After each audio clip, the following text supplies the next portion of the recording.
Welcome to my channel. Today நம்ம என்ன பார்க்க போகிறோம்னா, நம்ம உருளைக்கிழங்கு சாம்பார் பார்க்க போகிறோம். அது கிரேவியாகவும் பண்ணிக்கலாம். அதுக்கு முன்னாடி நம்ம பைமோட் ஆப் வந்து பார்க்கலாம். திஸ் வீடியோ ஸ்பான்சர்ட் பை பைமோட் ஆப். பைமோட் ஷாப்பிங் வந்து பார்த்திங்கன்னா one of the online shopping தான். இது வந்து கூகுள் ப்ளே ஸ்டோரில் வந்து பார்த்திங்கன்னா டவுன்லோட் பண்ணி இன்ஸ்டால் பண்ணி பாருங்கள். ஆப் ஸ்டோரில் அந்த ஐஃபோன் பார்த்திங்கன்னா அந்த ஆப் ஸ்டோரில் போய் டவுன்லோட் பண்ணி இன்ஸ்டால் பண்ணி பாருங்கள். உங்களுக்கு ரொம்ப யூஸ்ஃபுல்லாக இருக்கும். அந்த லிங்க் வந்து பார்த்திங்கன்னா இந்த டிஸ்கிரிப்ஷனில் கொடுத்துருக்கேன்.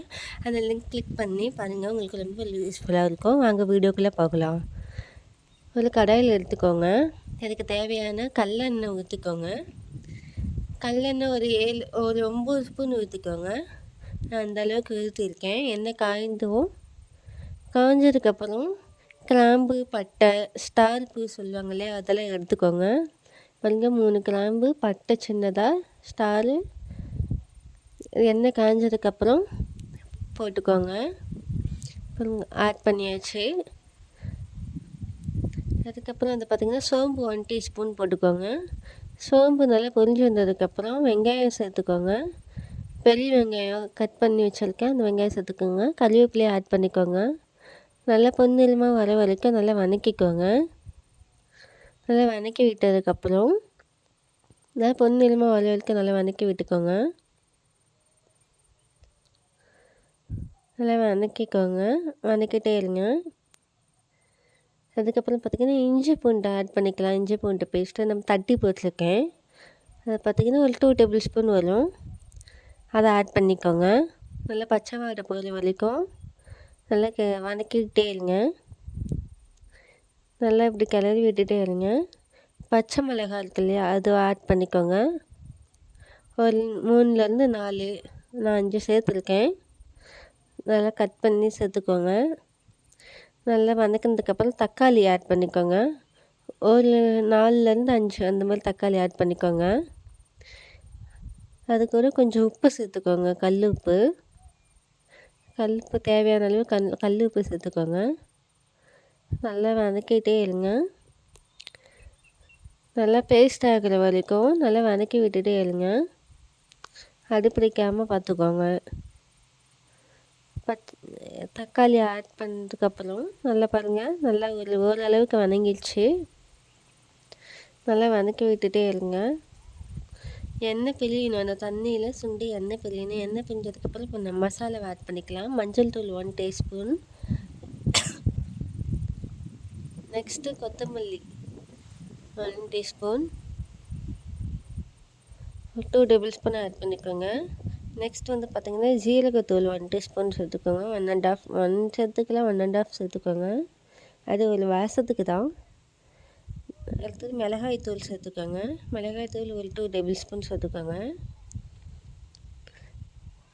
சிக்கன் பொடி இருக்கு இல்லையா, அது சாம்பாருக்கு ஏற்ற அளவுக்கு சேர்த்துக்கோங்க.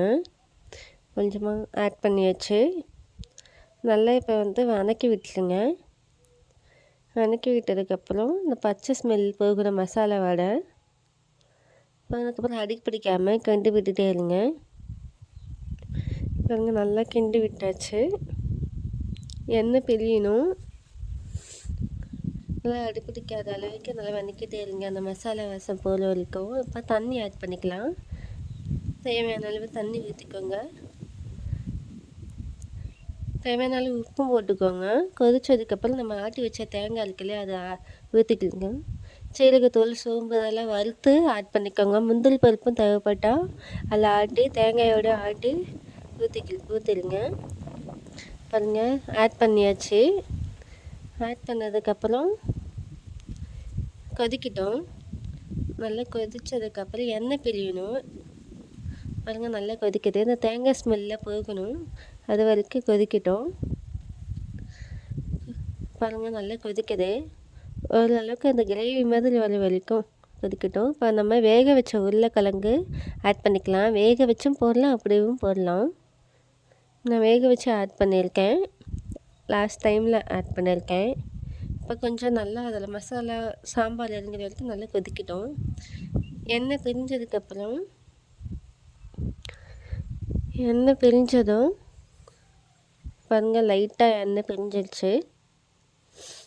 நல்லா கொதிக்குது. நல்லாவே எண்ணெய் பிரிஞ்சிருச்சு. எண்ணெய் பிரிஞ்சதுக்கப்புறம் கொத்தமல்லி, புதினா அந்த மாதிரி ஆட் பண்ணிக்கோங்க. ஆஃப் பண்ணிட்டு நல்லா கிண்டி விட்டுட்டு கேஸ் ஆஃப் பண்ணிடுங்க. இதை வந்து வேறு பாத்திரத்துக்கு மாற்றி வச்சுருங்க. பாருங்கள் ரெடி ஆயிடுச்சு. ஸ்டவ் ஆஃப் பண்ணிவிட்டு வேறு பாத்திரத்துக்கு மாற்றிடுங்க. உங்களுக்கு இந்த வீடியோ பிடிச்சிருந்தா லைக் பண்ணுங்கள், ஷேர் பண்ணுங்கள், சப்ஸ்கிரைப் பண்ணுங்கள். தேங்க்யூ.